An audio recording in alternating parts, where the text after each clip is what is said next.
جب عورت کو حیض آتا ہے نا، حیض، تو اس ٹائم پر اس عورت سے نماز معاف ہو جاتی ہے.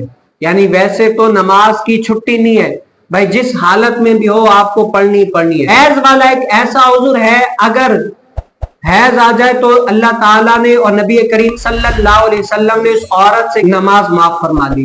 لیکن اگر کوئی یہ کرے کہ بھائی حیض کے بعد ان نمازوں کی قضا ہو سکتی ہے یا نہیں ہو سکتی، تو شریعت اس بارے میں کیا رہنمائی فرماتی ہے؟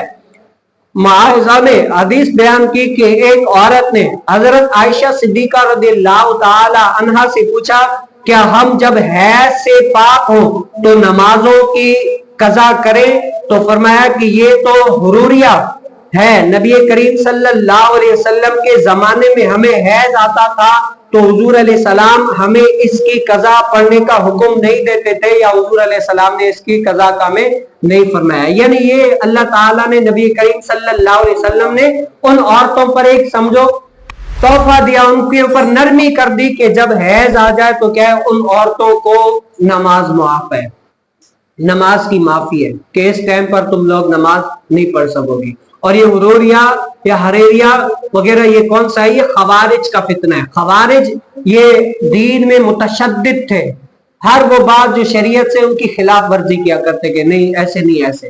تو اللہ تعالی ہمیں بھی رسول کائنات صلی اللہ علیہ وسلم کی شریعت پر عمل پیرا ہونے کی توفیق نصیب